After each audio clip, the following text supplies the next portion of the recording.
Sung Il-Hwan is an absolutely broken DPS hunter who can contest Mini for the top spot as the best dark DPS hunter. And this is because when you equip your Il-Hwan with not only the 2-set effect of Burning Curse and Infamy, you can also combine that with the 4-set effect bonus of Expert for a huge amount of damage. And this is because with Burning Curse you can increase your total damage by up to 20% after 100 seconds has passed within the stage that you're playing in, and with Chaotic Infamy, on its 2-set effect bonus you can increase your basic skill damage by 30%, and this is something that Il-Hwan uses a lot. So of course it would be very beneficial for him, but when it comes to the Expert set, this is by far one of his biggest damage increases that he can get, because this can increase his attack stat by up to 160%, as well as if you wanted to, you can run something like the 4-set effect of Burning Curse with Expert for a little bit more total power, or you can just use any of these other things right here. Moving on, we do of course now have all of your best main artifact stats for your Sung Il-Hwan, and when it comes to his helmet, his gloves, and his ring, you'll want to go for additional attack for the biggest attack and also total power increase,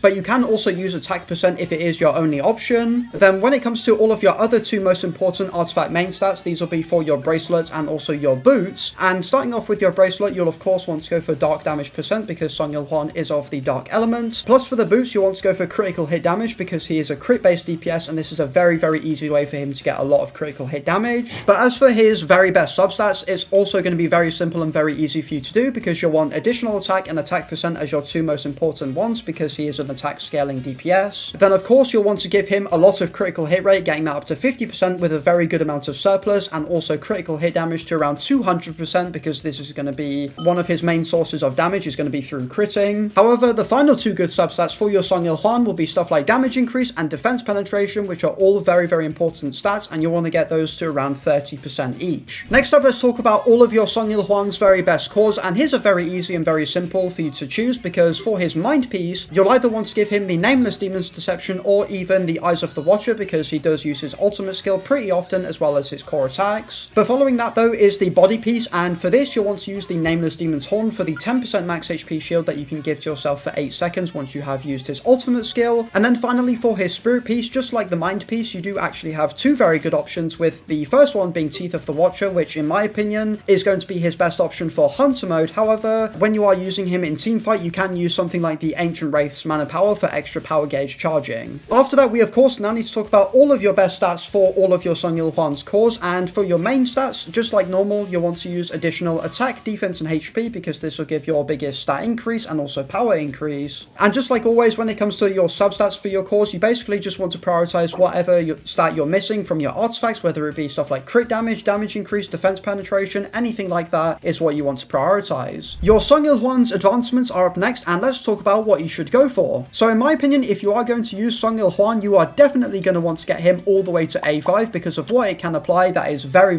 useful. But let's first start off by talking about his A1, and this can basically allow him to reduce the cooldown of his first basic skill by 1 second when using his basic and core attacks, and as well when he uses his ultimate he can reset the duration of his active buffs, and finally when using his QTE skill or ultimate skill he can apply the marked debuff to your target, and basically this just increases the damage that the enemy takes from Sung Il-Hwan by 35%. But when you do then put the enemy into the break state, you can transform marks to then become suppressed, which gives you even more damage increases. Sung Il-Hwan's A2 is also very powerful actually, because it can increase his dark damage by 30%, so this is a very big increase. But moving on to his A3, which is arguably one of his most important advancements, because the number of attacks for Phantom Slash, Wrath of Condemnation, and Apocalyptic Might are actually doubled, so this is a very important part of his kit, because the more hits his skills do, the more damage he can actually deal. Moving on to his A4, and this says for every dark ally in the party, your dark team member's attack will increase by 10%, so very good as well. However, finally, let's talk about his A5, and this can now allow you to reduce your first basic skills cooldown by 1.7 seconds as opposed to 1 second now when you use your basic or core attacks. Using your second basic skill can now activate Ruler's Protection, which gives you a very big shield equal to 100% of your Il-Hwan's attack, and it can even increase the user's attack and crit rate by 12%, stacking up to 3 times. But in my opinion, the most important part of this advancement is this part right here, where it says when a dark team member excluding Sung Il-Hwan does use their basic skill, he can actually recover 8% of his mana points and additionally regain 4% of his power gauge, which is very important for him because he does use a huge amount of mana. Now let's talk about your Sung Il-Hwan's skill level priority, and basically the way Il-Hwan works is he kind of uses literally every single skill within his kit to deal damage, and they are all very important. But the three most important ones are going to be Wrath of Condemnation, which is his second basic skill that can deal damage up to 1869 99% of his attack is damage. You also have Phantom Slash, which has 3 different stages to its attack damage, which can all have different damage multipliers, so you definitely want to increase this to be as strong as you possibly can. Then you have his ultimate skill, which can also do a huge amount of damage with him. And then finally, like I did mention, he uses literally every skill in his kit, so his core attack, Sky Piercer, his basic attack, Sword of Punishment, and even his QTE skill, Dark Finale, are all very good for you to level up. So after talking about your Sung Il-Hwan's skill level priority, we of course now need to touch on his very best team, and he has definitely a couple different ways that you can use him. But my personal favorite way to use him is going to be using Isla Wright as your main supports, as well as also Harper currently as your best breaker for Sung Il-Hwan. Because the best thing about Isla when using her with Il-Hwan is going to be her A1, because using Death Nova charges the power gauge of the second character on your team by 60% and can decrease the cooldown of their ultimate skill by 20 seconds, and this is very, very important in helping your Il-Hwan use his ultimate pretty much within every single rotation that you do with him. But then as for Harper, she's kind of only really here just to do break damage and to act as another Dark Hunter to trigger your A4 with your Il-Hwan to give him more attack, and that's kind of it really. But to be fair, she does have the Pork Chop debuff, which can increase all of your ultimate skill damage from your Dark Hunters by 2% for every stack, totaling in a 64% increase. Following all of that, let's talk about all of your best shadows for your Sung Il-Hwan, and in my opinion, for his best authority leader, you will want to go for Egress for his up to 8% increase to your critical hit rate, because whenever I was using Sung Il-Hwan, if I didn't crit with my second basic skill, I wasn't really doing any damage at all, so I think it's very, very important that you do increase it as much as possible. Then just like always, for your final 2 supportive shadows, you do have lots of very good options for you to use, whether it be the likes of Bestie for a defense penetration increase, you can use Serby for his combustion debuff, as well as also Iron and even Skull for their defense decreases. Alright, finally let's talk about how you can best use your Sung Il-Hwan to get the most out of his kit and also to have him deal as much damage as possible. So Sung Il-Hwan's skill rotation is very weird compared to a lot of other hunters, because once you've applied all of your buffs with Isla, you want to bring him in with his QTE skill, and this will basically then be followed up by you spamming his first basic skill 3 times in a row, because then you can stack all of your ruler's scale damage increases. Then once you've done that, you then want to follow that up by spamming your basic attacks and core attacks to then get your first basic skill again, so then you can follow it by then spamming it 3 times again. And once you've done that, you will then have the full 160 stacks of your ruler's scale, so you'll get all of your damage increases to your second basic skill, which is what you'll then want to use next. And after you have used your second basic skill for all of its damage that it can deal, that's when you then want to use your ultimate skill to get even more damage. But normally in other hunter skill rotations, that's kind of when you then want to swap out and then bring in another hunter. However, with Il-Hwan, it's a lot different, because once you have used his ultimate, he can get a huge amount of mana back and can pretty much completely fill it up. And what this enables your Sung Il-Hwan to basically do is completely repeat his skill rotation once again, where you use your basic skills, basic attacks, into your basic skill, into your second basic skill, to get a huge amount of damage once again. And that is basically when you want to then swap out of your Il-Hwan to then bring in your Harper and then your Isla to use all of their skills to then recover your Il-Hwan's mana, and then you can just basically rinse and repeat from then on. So there you have it. That is my complete build guide to Sung Il-Hwan, and overall, if you did enjoy this video or you just found it useful in general, then don't forget to like and subscribe, and as always, I will see you all in the next video. Peace!